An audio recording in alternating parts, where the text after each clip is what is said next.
Hi hello friends, ಎಲ್ಲರಿಗೂ ನಮಸ್ಕಾರ. ನಾನು ನಿಮ್ಮ ರೇಖಾ ಅಡುಗೆ ಚಾನಲ್ಗೆ ಸ್ವಾಗತ. ಎಲ್ಲರೂ ಹೇಗಿದ್ದೀರಾ? ನಾವು ಇವಾಗ ಸ್ವಲ್ಪ ಚೆನ್ನಾಗಿದ್ದೀರಿ. ತುಂಬಾ ಖುಷಿ ಆಯಿತು, ನಿಮ್ಮ ಕಮೆಂಟ್ ಎಲ್ಲ ಓದಿದ್ದೀನಿ.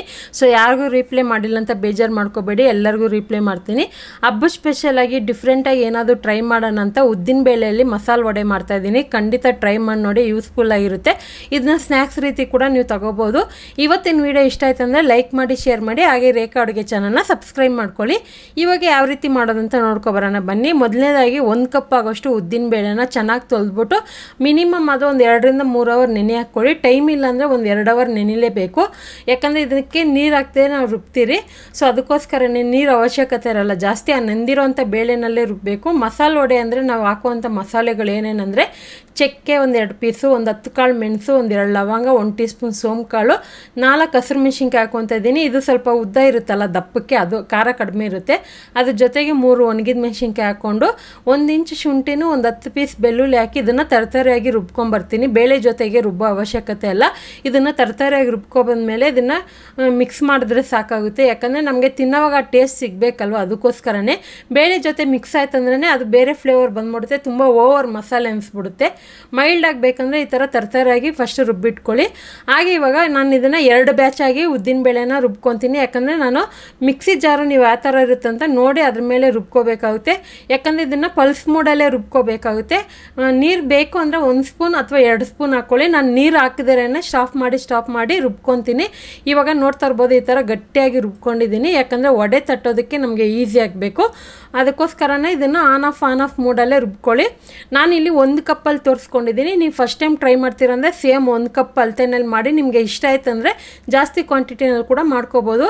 ಇವಾಗ 2 ಬ್ಯಾಚ್ ರುಬ್ಬಿ ನಾನು ಒಂದು ಬೌಲಲ್ಲಿ ಹಾಕಿಟ್ಕೊಂಡು ರುಚಿಗೆ ತಕ್ಕಷ್ಟು ಉಪ್ಪು ಹಾಕಿ, ಕರ್ಬೇವಿನ ಸೊಪ್ಪು ಹಾಕ್ಕೊಳ್ಳಿ, ಸ್ವಲ್ಪ ಧಾರಾಳವಾಗಿ ಹಾಕ್ಕೊಳ್ಳಿ. ಒಂದು 1/4 ಕಪ್ ಆಗೋಷ್ಟು ಕೊತ್ತಂಬರಿ ಸೊಪ್ಪು ಹಾಕ್ಕೊತಾ ಇದ್ದೀನಿ. ಹಾಗೆ 1 ದೊಡ್ಡ ಸೈಜ್ ಈರುಳ್ಳಿನ ಚಿಕ್ಕದಾಗಿ ಚಾಪ್ ಮಾಡಿ ಹಾಕ್ಕೊತಾ ಇದ್ದೀನಿ.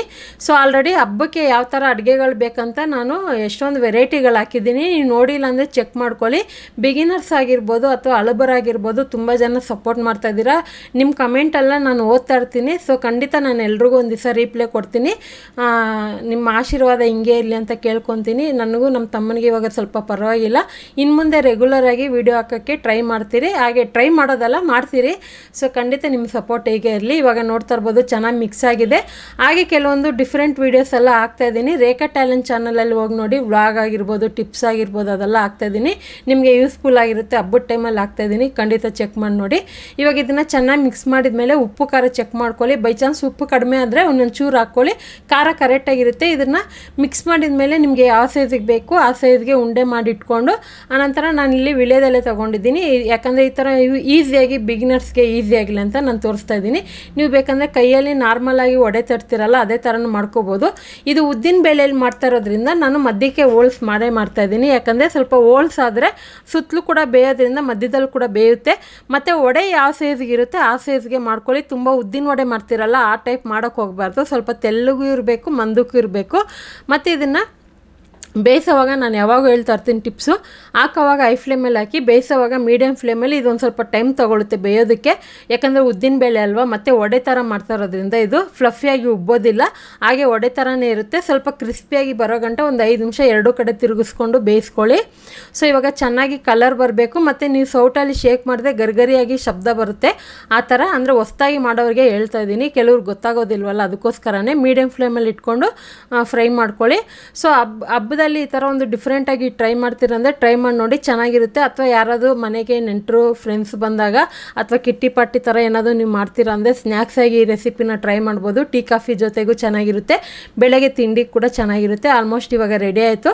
ಈ ಥರ ಕಲರ್ ಬರಬೇಕು ಚೆನ್ನಾಗಿ. ನಾವು ಹಾಕಿರೋಂಥ ಈರುಳ್ಳಿ, ಕೊತ್ತಂಬರಿ ಅದೆಲ್ಲ ಸ್ವಲ್ಪ ಡಾರ್ಕ್ ಕಲರ್ ಆಗಿ ಫ್ರೈ ಆಗಿದೆ. ಮತ್ತು ಸೌಟಲ್ಲಿ ಶೇಕ್ ಮಾಡಿದೇನೂ ಸೌಂಡ್ ಬರಬೇಕು.